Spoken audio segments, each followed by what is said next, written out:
I am also a fighter. On January 9th of 2015, at 13 years old, a mass was discovered in the pons of my brain, inoperable and untreatable with chemotherapy and radiation.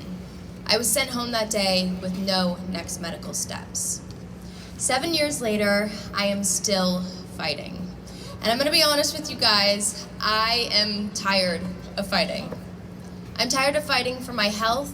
I'm tired of fighting for days without seizures and headaches. I'm tired of fighting for my friends and for my peers. I am tired of fighting for my life. But one thing I've learned in this journey is that sometimes the only thing harder than fighting is not. And so I stand here today as a liaison, as a voice for all of my friends whose journey on this earth was cut off too soon. For Jace, for Amber, for Ariel, for Kate, and for all the friends that I will never have the opportunity to meet. I stand here today as a label, as an example, as a percentage, asking you to join me. By simply sharing our stories with members of Congress and White House staff, by raising awareness in our own communities and on social media, and by marching up Capitol Hill, fighting for legislation that we are passionate about, we are opening the door to a future with positivity, funding, research, awareness, and cures. Because like I said before, sometimes the only thing harder than having to witness the horrific things we have to see day after day on the front lines of this battlefield is not being there at all. So I hope to see you there. Thank you.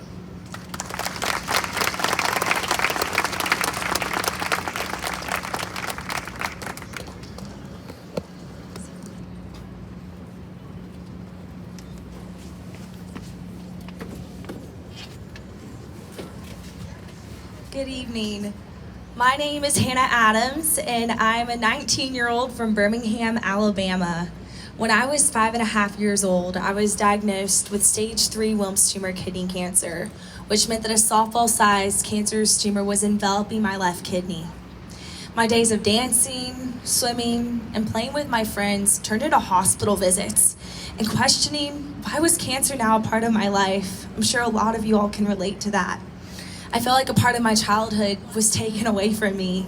And I had to grow up and mature and learn all these big words and be around doctors and understand what chemotherapy and radiation treatment was.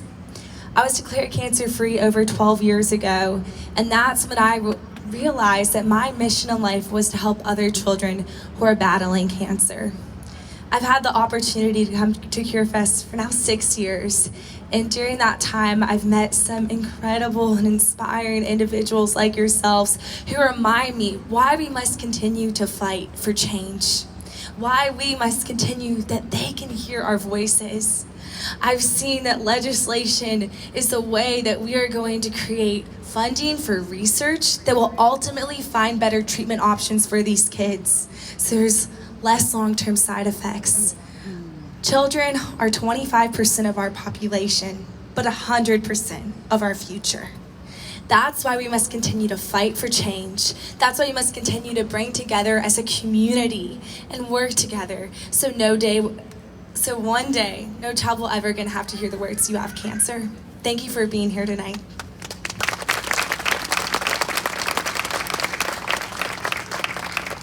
We are so excited to be your co-host for CureFest 2022 here in Washington, D.C. My name is Grace again. My name's Hannah. And we're going to have some fun tonight with some incredible speakers. Our first speaker of the night is Renee Marsh. She's an Emmy-nominated CNN correspondent, and she's been working in the industry for over 20 years. She lost her son Blake to brain cancer, and that prompted her to write a children's book about the experience. So please welcome Renee Marsh. Woo!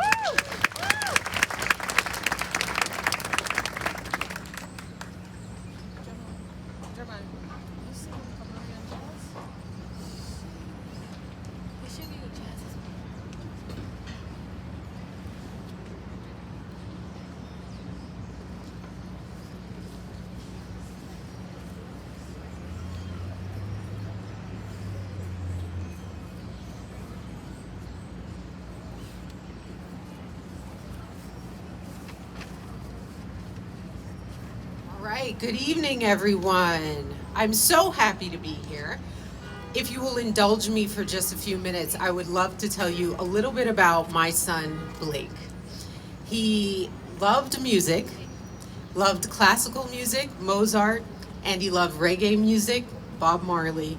But above everything else, Blake absolutely loved books. Blake was just 9 months old when he was diagnosed with pineoblastoma, which is a rare form, an aggressive form of brain cancer. And to see Blake during the cancer treatments, it was amazing to see because Blake still managed to be this very happy child. And his resilience was so inspiring to both my husband and I. And his short life, even to this day, is so inspiring to me. Now, Blake died on April 14th, 2021, just 1 month after his second birthday. And I know that is my story, but it mirrors the personal stories of many of you here.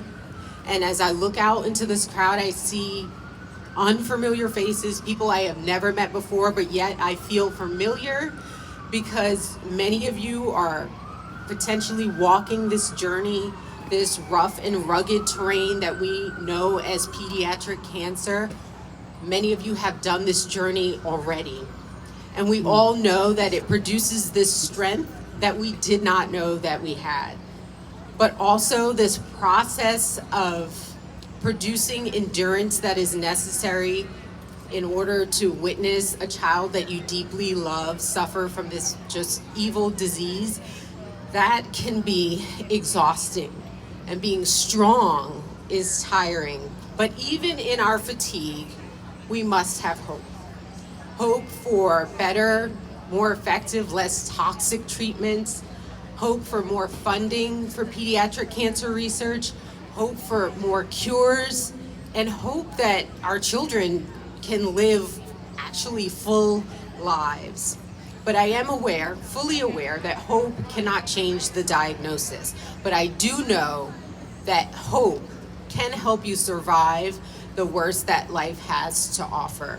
So I see CureFest as a part of that hope. I mean, it has brought together this large pediatric cancer community, warriors, survivors, advocates, all in one place to fight for change, as been said earlier, to brainstorm and to make things better for children with cancer. Yesterday I met a bunch of parents, and I'm sure there are parents here today who have either lost their child to cancer or they have a child that's currently going through cancer.